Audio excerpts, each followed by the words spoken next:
ជំរាបសួរលោកគ្រូសួស្តីអ្នកទាំងអស់គ្នា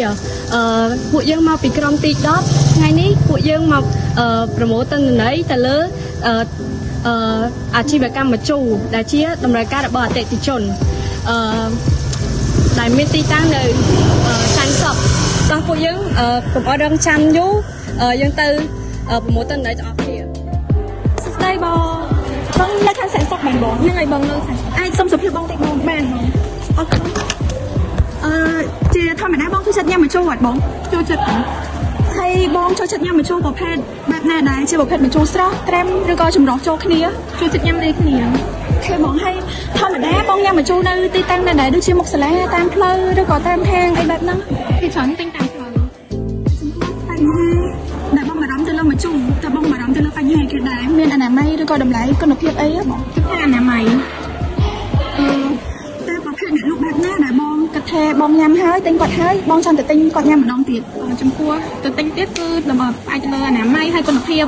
យើងញ៉ាំទៅឆ្ងាញ់អានោះយើងទៅទិញគាត់ទៀតហើយគាត់និយាយរួចរាយរាក់ទាក់ដាក់យើងហើយយើងមានអារម្មណ៍ថាចង់ទៅទិញគាត់ទៀត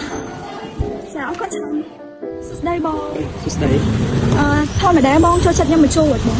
ចូលចិត្តតែញ៉ាំបងហើយធម្មតាបងញ៉ាំម្ជូរនៅណាដែរនៅមុខសាលានៅតាមផ្សារឬក៏នៅតាមផ្លូវគឺច្រើនញ៉ាំពេលថ្ងៃនៅកន្លែងខ្ញុំស្តាស្វាងធម្មតាបងចូលចិត្តញ៉ាំម្ជូរជាប្រភេទស្រស់ត្រាំឬក៏ជាប្រភេទចម្រុះចូលគ្នាគឺច្រើនញ៉ាំទៅស្រស់ហើយរាល់ថ្ងៃតែជាទូទៅបងញ៉ាំអស់ណាស់ដែរប្រហែលជាបងម្នាក់ឯង3-4ពាន់ហ្នឹងហើយបងចូលចិត្តញ៉ាំប្រភេទម្អិលបែបណាទេផ្អែមជាប្រភេទម្អិលហើយឬក៏ប្រភេទផ្អែមដូចជាទឹកកកហុកទឹកកាពិអីចឹងសម្រាប់បងចូលចិត្តញ៉ាំកាហ្វេហើយហើយចំពោះបញ្ហាដែលបងបារម្ភទៅលើម្ជូរមានដូចអនាម័យគុណភាពឬក៏តម្លៃឡើងថ្លៃអីចឹងបងមើលបារម្ភជាងទៅលើបញ្ហាអីគេដែរតម្លៃខ្ញុំអត់សូវនិយាយវាជាទូទៅទេប៉ុន្តែគឺច្រើនការទុកដាក់ខ្លាចមានរួយរោមអីចឹងយើងមើលដែរកន្លែងស្អាតអត់ចំពោះអ្នកលក់វិញបងគិតថាបងចូលចិត្តជាអ្នកលក់ប្រភេទបែបណាដែលបងទៅទិញញ៉ាំហើយត្រឡប់ទៅទិញគាត់ញ៉ាំម្ដងទៀតអ្នកលក់គួរណាស់តែរស់រាយហើយមានអនាម័យគ្រប់គ្រាន់យ៉ាងហោចណាស់ក៏ចង់សក់ឬក៏ពាក់សូត្រដៃហ្នឹងពេលដែរចិត្តមកជួយយើងសន្និដ្ឋានក្រោយពីបានធ្វើការសម្ភាសអតិថិជននៅខណ្ឌសែនសុខចំនួន31នាក់យើងឃើញថាស្ទើរតែ 100% ពួកគាត់ចូលចិត្តញ៉ាំម្ជូរ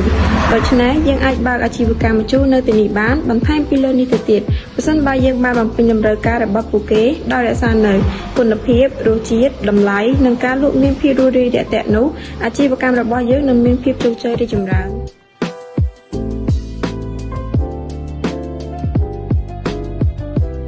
ជាចុងក្រោយសូមអរគុណលោកគ្រូនិងអ្នកទាំងអស់គ្នាដែលបានទស្សនាវីដេអូនេះរហូតដល់ចប់សូមអរគុណ